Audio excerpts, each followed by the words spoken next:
Good morning friends, welcome back to the lecture series of vectors. Vectors का जो तीसरा part है आज वो हम स्टार्ट करने वाले हैं। इसमें बेसिकली हम पढ़ने वाले हैं कि कैसे एक वेक्टर को दूसरे वेक्टर पे प्रोजेक्ट किया जाता है। बाय प्रोजेक्शन हम क्या समझते हैं कि अगर कोई वेक्टर जो है वो वाई एक्सिस पे रिप्रेजेंट किया गया है और कोई एक वेक्टर है जो ए वेक्टर, मैं चाहता हूँ कि उसको वाई पे प्रोजेक्ट किया जाए, मतलब कि अगर ये वाई पे गिराया जाए तो ये कितना डिस्टेंस जो है वो वाई एक्सिस का कवर करेगा, तो इसको हम कहते हैं प्रोजेक्शन। तो प्रोजेक्शन कैसे निकाल सकते हैं? प्रोजेक्शन एक फॉर्मूला होता है प्रोजेक्शन का, जिसके बेसिस पे हम प्रोजेक्शन का जो डिस्टेंस होता है वो कैलकुलेट करते हैं। तो बेसिकली अगर मैं चाहता हूं कि वेक्टर ए को मैं वाई एक्सिस पे प्रोजेक्ट करूं तो उसका फॉर्मूला क्या रहेगा? Dot product of A dot B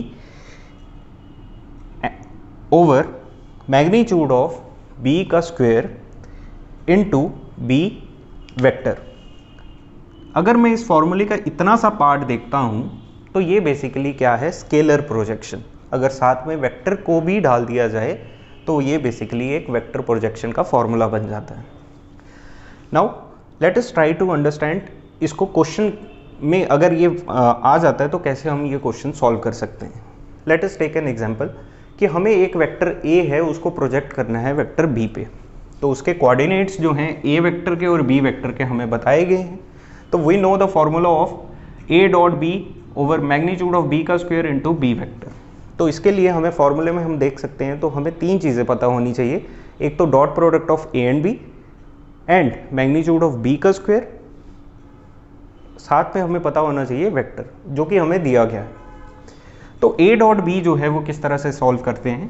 coordinate of vector A को मल्टीप्लाई किया जाएगा कोऑर्डिनेट ऑफ वेक्टर बी के साथ, साइन डालेंगे बीच में प्लस का, and on solving this we will get the value of A dot B equal to 4।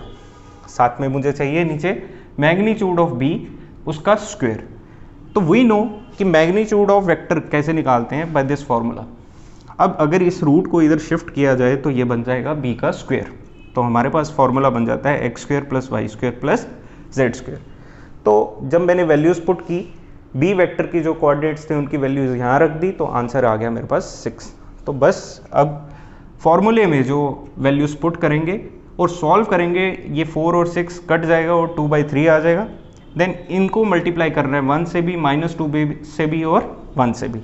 तो solve करने के बाद हमारे पास जो फाइनली आंसर आ जाता है वो कुछ इस तरह का है। फ्रेंड्स, ये था वेक्टर का जितना भी रिक्वायर्ड पोर्शन जो है, on the basis of he JK SSB हमसे कितना पूछ सकता है। तो आई थिंक ये सफिशिएंट है इतना इस चैप्टर के रिलेटेड। अब इससे रिलेटेड जो एमसीक्यूज़ हैं वो हम सॉल्व करने वाले हैं। तो स्टार्ट करते हैं एमसीक्यूज़ ऑन वेक्टर्स। ये कुछ इंपॉर्टेंट एमसीक्यूज़ जो हैं वेक्टर्स के रिलेटेड वो मैं कवर अप करने वाला हूँ यहाँ। सो पहला एमसीक्यू जो है वो बोर्ड पे लिख दिया है मैंने। एमसीक्यू कहता है कि अगर दो वेक्टर्स हैं ए और बी और ये यूनिट वेक्टर्स हैं तो क्या एंगल होगा ए और बी के बीच में, ताकि ये जो एक गिवन वेक्टर है इसकी वैल्यू एक यूनिट वेक्टर के इक्वल हो जाए। तो फ्रेंड्स, जब भी हमें क्वेश्चंस में कहा गया होगा कि एंगल क्या होगा किन्हीं भी दो वेक्टर्स के बीच में, तो हमें याद रखना है कि हम वहाँ हमेशा यूज़ करेंगे डॉट प्रोडक्ट। तो हमने पढ़ा था कि डॉट प्रोडक्ट जो होता है वो कैसे निकालते हैं किन्हीं भी दो वेक्टर्स के बीच में। तो डॉट प्रोडक्ट का जो फॉर्मूला होता है magnitude of A multiplied by magnitude of B into cos of theta होता है। नाउ यहाँ पे जो थीटा आ रहा है मुझे जस्ट इसकी वैल्यू जो है ये पता करनी है। तो अगर मैं इस फॉर्मूले को थोड़ा सा चेंज करूँ तो ये कॉस थीटा की जो वैल्यू होगी वो किसके इक्वल आ जाएगी? Dot product of A and B over magnitude of A multiplied by magnitude of B. तो फ्रेंड्स, अगर मुझे ये एंगल चाहिए तो मुझे पता होना चाहिए कि डॉट प्रोडक्ट ए और बी का क्या आएगा? Divide by magnitude of A and B. तो लेट अस फाइंड कि ए डॉट बी जो है वो इस क्वेश्चन में हम कैसे बना सकते हैं। हमें जो वेक्टर गिवन है उसकी वैल्यू ये दी गई है √3a - b वेक्टर। इसका अगर मैं मैग्नीट्यूड जो निकाल लूँ और उसका स्क्वायर ले लूँ तो that will be equal to, ये बन जाएगा a - b का होल स्क्वायर। तो इसको हम लिख सकते हैं a का स्क्वायर प्लस बी का square minus twice of A into B. And on solving this मुझे ये दिया गया है कि ये वेक्टर का जो मैग्नीट्यूड है वो क्या होना चाहिए, 1 होना चाहिए। तो इसकी जगह अगर मैं 1 रख दूँ तो ये बन जाएगा 1 का स्क्वायर, एंड ये बन जाएगा 3a वेक्टर का square, and this will be b vector का square, and this will be twice of √3 a vector dot b vector. 1 का स्क्वायर होता है 1, a जो है और b जो है ये दोनों कैसे वेक्टर्स हैं, यूनिट वेक्टर्स हैं, मींस इनका मैग्नीट्यूड जो होने वाला है उसकी वैल्यू क्या होगी, 1। तो जब हम इधर वैल्यू रख देंगे a वेक्टर का स्क्वायर की 1 प्लस अगेन यहाँ आ जाएगा 1 का square, here also square, minus ये आ जाएगा 2√3 और a डॉट b जो है ये मुझे पता करना है।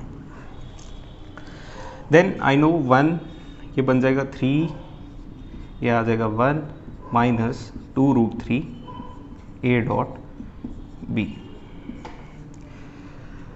ये बन जाएगा 1 minus 4 equal to minus 2√3 a vector dot b vector, ये आएगा -3, इसको उठा के हम नीचे ले आएंगे, ये आ जाएगा 2√3 और यहाँ से वैल्यू हमें किसकी मिल जाएगी, a vector dot b vector की। ये माइनस साइन भी नीचे लाएगा अपना, ये माइनस और माइनस हो जाएंगे कैंसिल। तो यहाँ से जो वैल्यू हमें मिल गई है वो a vector dot b vector की वैल्यू क्या आई है, √3/2।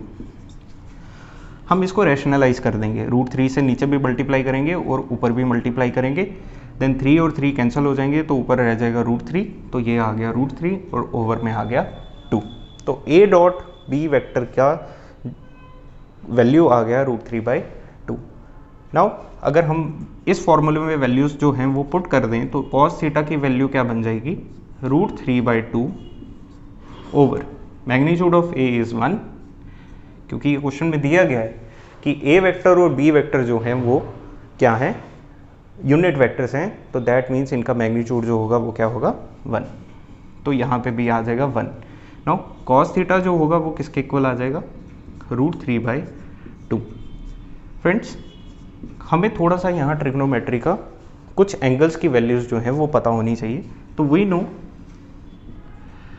cos की टर्म्स में √3/2 जो होता है वो तब बनता है जब cos की वैल्यू होती है 30 डिग्री। तो √3/2 की जगह हम क्या लिख सकते हैं, cos 30, this cos gets cancelled with this cos, तो थीटा की वैल्यू जो होगी वो क्या आ जाएगी हमारे पास, 30, मीन्स एंगल की वैल्यू जो है वो क्या आ रही है, 30। Now where is 30, option number A is 30, तो this is our required answer. I hope friends ये आपको समझ आया होगा। इसके बाद जो है नेक्स्ट एमसीक्यू करते हैं, लेट्स सॉल्व। एमसीक्यू ये आपके सामने बोर्ड पे लिखा गया है, इसमें भी हमें बोल रहा है कि अगर थीटा एक एंगल है किन्हीं भी दो वेक्टर्स के बीच में, तो वेक्टर्स की हमें कंपोनेंट फॉर्म यहाँ दी गई है, तो पता करके बताइए कि साइन थीटा की जो वैल्यू होगी वो क्या होगी। तो हम कैसे निकाल सकते हैं ये साइन थीटा, हमने कहाँ पढ़ा था, ये पढ़ा था हमने कि क्रॉस प्रोडक्ट में किन्हीं भी दो वेक्टर्स का जब क्रॉस प्रोडक्ट निकाला जाता है तो वो किसके इक्वल होता है, magnitude of a into magnitude of b into sine theta. अगर मुझे साइन थीटा चाहिए तो क्रॉस प्रोडक्ट ऑफ a और b का जो मैग्नीट्यूड है उसको डिवाइड कर देना है magnitude of a over magnitude of b से। तो लेट अस स्टार्ट कि किस तरह से है ये क्वेश्चन। हमें दो वेक्टर्स दिए हैं, ये उनकी कंपोनेंट फॉर्म है i-2j + 3k कैप, और दूसरा वेक्टर है b जिसकी कंपोनेंट फॉर्म है 3i-2j + k कैप। तो पता करना है मुझे साइन थीटा की वैल्यू, तो साइन थीटा की वैल्यू क्या आ जाएगी, magnitude of a cross b का product divided by magnitude of a into magnitude of b। तो सबसे पहले काम करेंगे हम ये निकालेंगे a क्रॉस b का मैग्नीट्यूड। तो उस मैग्नीट्यूड निकालने से पहले मुझे पता होना चाहिए कि a क्रॉस b होगा कैसे। फ्रेंड्स अगर आपको याद होगा कि हमने जब क्रॉस प्रोडक्ट पढ़ा था तब मैंने आपको बताया था कि जब भी दो वेक्टर्स जो होंगे कंपोनेंट फॉर्म में होंगे तो उनका क्रॉस प्रोडक्ट जो होता है वो इस तरीके से निकाला जाता है, i cap j cap k cap हम लिखेंगे, देन इसका मैग्नीट्यूड जो है वो 1 है, देन यहाँ -2 3 ये यहाँ से आ जाएगा। सिमिलरली बी के जो कंपोनेंट कोऑर्डिनेट्स हैं वो लिखेंगे यहाँ 3 - 2 + 1। देन ये एक डिटर्मिनेंट बना है और डिटर्मिनेंट को सॉल्व करने का तरीका क्या होता है, सबसे पहला जो एलिमेंट है रो नंबर 1 का i उसको बाहर रखेंगे और इस रो और इस कॉलम को हम क्या कर देंगे, स्किप कर देंगे। तो जो बाकी बचे हैं उनको हम करेंगे मल्टीप्लाई। ये आ जाएगा -2 × 1 -2, बीच पे साइन आएगा माइनस का और यहाँ आ जाएगा 3 × -2 इज -6। जो दूसरा होता है जैसे कि यहाँ j कैप है, जब हमें इसको लेना है तो इस रो और इस कॉलम को छोड़ देना है, तो यहाँ बन जाएगा 1 और 1, ये आ जाएगा 1 × 1 इज +1, देन दिस इज 3 और 3 9 आ जाएगा, बीच में साइन आता है माइनस का। Similarly we do for k कि इस फर्स्ट रो और थर्ड कॉलम को हम स्किप कर देंगे, तो यहाँ जो बचेगा इसको क्रॉस मल्टीप्लाई करके यहाँ ये आ जाएगा। And on solving this we will get the value of a cross b vector. मुझे a क्रॉस b का मैग्नीट्यूड चाहिए था, और मैग्नीट्यूड जो होता है वो कैसे निकालते हैं, we know x² + y² + z² under root. On solving this I will get the magnitude of a cross b और इसकी वैल्यू जो आएगी वो आ रही है 4√6। तो ये इतना पार्ट जो है वो यहाँ तक हमने कर लिया सॉल्व। इसके बाद जो है वो है हमें चाहिए मैग्नीट्यूड ऑफ a और magnitude of b। Magnitude of a जो है वो वेक्टर हमें a वेक्टर दिया गया है, इसका x² + y² + z² करेंगे तो हमें मैग्नीट्यूड मिल जाएगा √14। Similarly we will solve for b vector और इसका भी आंसर कितना आ रहा है, √14। जब ये सारा सॉल्व हो जाएगा तो वापस फॉर्मूले में आ जाएंगे और सारी वैल्यूज़ जो हैं वो रख देंगे। देन √14 जो होगा वो 14 का स्क्वायर हो जाएगा, then it will get cancel, तो 4 और नीचे बनेगा 14, इसको कैंसिल कर देंगे तो ये आएगा 2/7 √6। This will give the value of sin theta. So I hope ये समझ आया होगा। स्टेप बाय स्टेप मैंने करके दिखाया है आपको, यहाँ रखा हुआ है करके, आप देख सकते हैं कि कैसे इस MCQ को हम सॉल्व कर सकते हैं। So this is the second MCQ। I hope clear होगा इतना। नाउ मूविंग अहेड, अगला MCQ देखते हैं। MCQ सेज कि हमें एक यूनिट वेक्टर निकालना है इस गिवन वेक्टर की डायरेक्शन में। ऐसा क्वेश्चन जो है वो मैंने आपको पहले भी करवाया है, जब मैंने आपको यूनिट वेक्टर समझाया था तब भी मैंने ये एग्जांपल लेकर एक ऐसा ही क्वेश्चन सॉल्व किया था। नाउ हमें पता है कि जब भी यूनिट वेक्टर निकालना हो तो उसका फॉर्मूला क्या कहता है, a vector over a vector का मैग्नीट्यूड। तो a vector as it is हम लिख देंगे 3i cap - 2j cap + 6k cap over इसका मैग्नीट्यूड। मैग्नीट्यूड किसी भी वेक्टर का कैसे निकाल सकते हैं हम, √x² + y² + z² करके। देन ऑल सॉल्विंग दिस, तो हमें जो मिल रहा है वो मिल रहा है √49। ऊपर एज इट इज़ जो वेक्टर गिवन था वो लिखा हुआ है हमने, तो √49 जो होता है वो 7 होता है। सबको अलग अलग कर देंगे, ये बन जाएगा 3/7 i cap - 2/7 j cap + 6/7 k cap. तो ये था थर्ड MCQ। ये आई थिंक आपको समझ आ गया होगा कि हम कैसे सॉल्व कर सकते हैं जब भी हमें कहा होगा यूनिट वेक्टर किसी भी वेक्टर के डायरेक्शन में निकालने को। तो आगे चलते हैं। नेक्स्ट MCQs जो हैं वो मैं बोर्ड पे लिखने वाला हूँ कुछ MCQs, वो आपके लिए होमवर्क सॉर्ट ऑफ रहेंगे, आपने खुद ट्राई करने हैं और कमेंट सेक्शंस में आप उनके आंसर मुझे लिखकर बताएंगे। आई होप इतना समझ आया होगा।